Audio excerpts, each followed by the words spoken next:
La majorité des moteurs à combustion comportent des axes rotatifs comme celui-ci. Le vilebrequin convertit l'action verticale du piston en un mouvement circulaire qui fait tourner les roues. Simultanément, l'arbre à cames effectue une rotation pour ouvrir et fermer les soupapes. Derrière un trajet réussi se cachent toujours tous ces éléments de précision. La vie sur la route peut être rude et un bon vilebrequin doit continuer à tourner même quand le moteur est mis à l'épreuve. La fabrication commence par une forme en acier forgé. Une lame, contrôlée par ordinateur, retire l'excès de métal des parties appelées contrepoids. Ils permettent de compenser la pression subie par les pistons et les bielles. Ce procédé permet également de les affiner pour les équilibrer. Un forêt commandé par ordinateur perce des trous d'un côté des paliers pour alléger les pièces. Les marques laissées sur le métal par les machines sont effacées. On ponce ensuite le vilebrequin tout entier. Il doit être complètement lisse pour fonctionner sans accroc. Pendant qu'il tourne, on pulvérise sur sa surface de fines billes de verre. Elles vont permettre d'arrondir les angles et de donner au vilebrequin un aspect uniforme. Il est ensuite placé dans un tour où une lame retire une quantité de métal très précise sur chaque contrepoids. Cela permet d'obtenir l'espace nécessaire pour que les pistons et les bielles fonctionnent correctement. Ensuite, le vilebrequin a droit à un autre tour dans un appareil dont les capteurs détectent tout déséquilibre. Il calcule qu'il faut encore retirer un peu plus de 29 grammes à celui-ci. Une fois les ajustements effectués, on mesure le degré de rectitude. Même si le défaut est minime, il est corrigé en appliquant une pression et en tapotant avec un burin spécial. Le vilebrequin est vérifié une dernière fois. Sur la gauche, un vilebrequin qui a été équilibré et rectifié, et sur la droite, un vilebrequin non vérifié.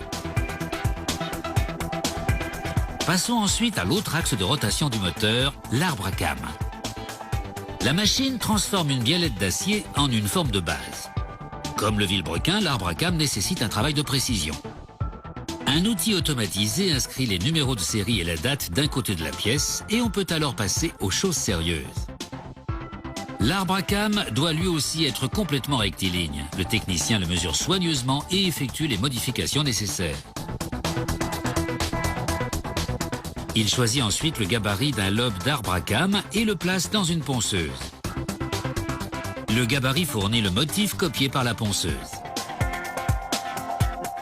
Une fois que tout est en place, la ponceuse est mise en marche. Elle façonne l'arbre à cames pendant qu'il tourne d'avant en arrière dans la machine. La roue de ponçage se déplace le long de l'arbre à cames pour façonner les 16 lobes selon exactement les mêmes contours que ceux du gabarit. Voilà à quoi ressemble un arbre à cames avant ponçage et après ponçage.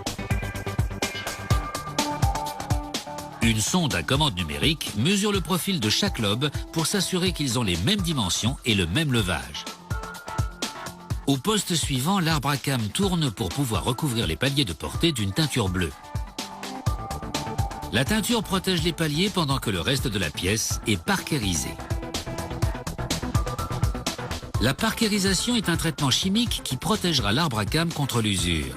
Le traitement commence par un léger rinçage. Les pièces sont ensuite plongées dans un bain d'acide phosphoreux qui ronge le métal à l'échelle microscopique, pendant que les autres produits chimiques présents dans le bain ajoutent une fine couche de graphite.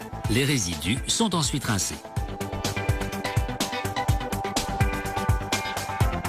Une fois l'arbre à cames séché, les paliers de portée sont polis.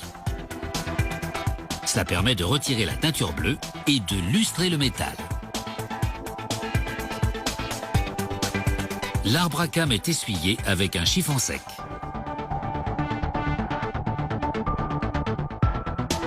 Puis il est placé sur une grille de métal et badigeonné d'huile. Le surplus coule à travers la grille et il reste une couche suffisante pour le protéger de la rouille.